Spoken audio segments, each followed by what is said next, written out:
Quelle solution? Eh bien, c'est la même solution, le partenariat fort, dynamique, n'est-ce pas, entre l'État et les familles de Côte d'Ivoire.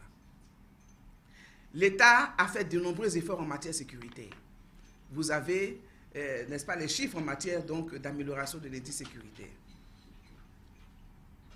Mais aujourd'hui, ce phénomène d'enlèvement des enfants est une criminalité nouvelle à laquelle notre pays est obligé de faire face.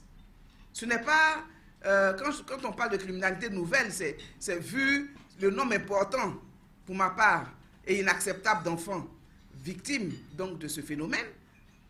On peut parler donc de criminalité nouvelle à ce niveau, mais c'est une criminalité qui a déjà existé en Côte d'Ivoire depuis bien longtemps, mais qui existait selon, n'est-ce pas, les faits qui nous ont été rapportés par nos forces de défense et de sécurité, de façon à un très faible taux et de façon périodique. Mais aujourd'hui, en tout cas de façon discontinue, depuis 2014, ça et là, à Abidjan et à l'intérieur du pays, on nous annonce tous les jours, et hier encore, on nous annonçait la disparition d'un enfant dans le quartier de Agban. Ce qui veut dire que ce phénomène est tout de même très préoccupant et pour moi d'une extrême gravité parce qu'il s'agit donc du droit à la vie des enfants. On ne saurait l'accepter. Alors, ce que nous avons décidé de faire, c'est de renforcer, n'est-ce pas, la sécurité des enfants à partir de la maison.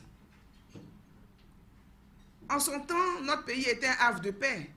Dans tous les quartiers, dans les villages, partout, les enfants vivaient, je veux dire, s'épanouissaient dans la rue, jouaient avec leurs amis à longueur de journée pendant que les mamans vaquaient à leurs occupations. Est-ce qu'aujourd'hui, cette attitude est concevable? Je dis non. Il faut changer de mode opératoire en ce qui concerne donc les activités de divertissement et de jeu de nos enfants. Cela implique également une grande implication des communes et des maires. Et à ce niveau, nous avons déjà commencé depuis l'année dernière à mettre en place une plateforme de collaboration entre le ministère et nos communes de Côte d'Ivoire, qui doivent réserver des aires dédiées, des espaces de jeu à nos enfants, qui seront des espaces sécurisés, de telle sorte que dans les quartiers, les parents sachent où envoyer leurs enfants jouer quand ils vont vaquer à leurs occupations. Cela mettrait davantage nos forces de sécurité à l'aise. On ne peut pas avoir un policier pour un citoyen, vous le savez, cela n'existe nulle part dans le monde. Mais lorsque il y a des sites dédiés aux jeux d'enfants, si les parents envoient leurs enfants ailleurs, on pourrait donc les rendre totalement responsables. Mais il faut que nous offrions donc aux familles des espaces dédiés aux enfants. Et que les enfants ne soient plus en train donc n'est-ce pas, de courir ça et là dans les quartiers. Cela permettrait aux parents de s'organiser pour organiser entre eux la surveillance de leurs enfants, la vigilance autour de leurs enfants. Et cela mettrait également la police et la gendarmerie à l'aise qui pourraient déployer du personnel dans ces espaces dédiés. Cela veut dire que nous devons repenser, n'est-ce pas, l'organisation de la vie de nos enfants à l'école et en dehors de l'école. Et tout cela donc entre dans le cadre de cette stratégie de communication et de sensibilisation de proximité que nous avons démarré il y a seulement 48 heures.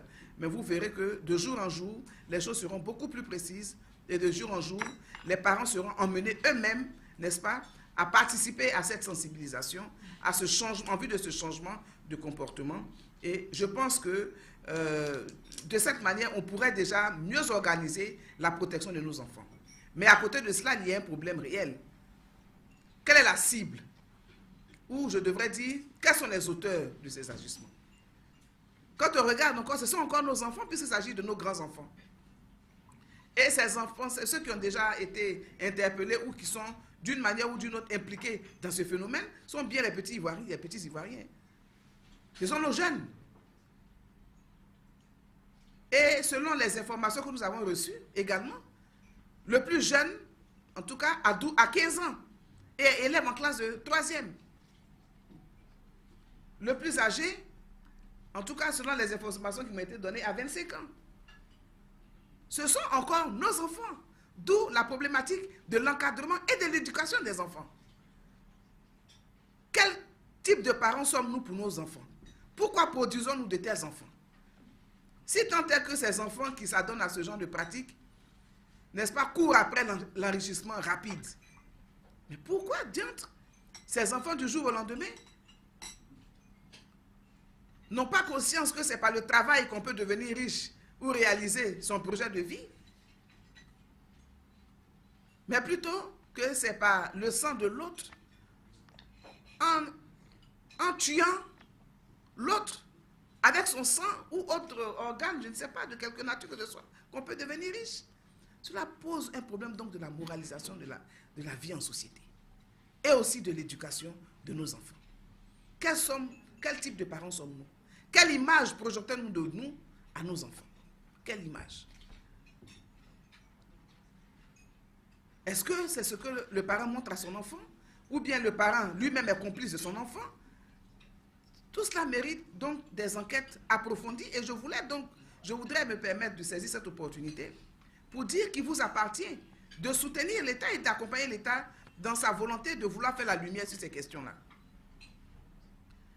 Si, comme le disent encore certaines informations, il s'agit donc de phénomènes qui interviennent à l'approche d'élections, mais c'est un problème grave.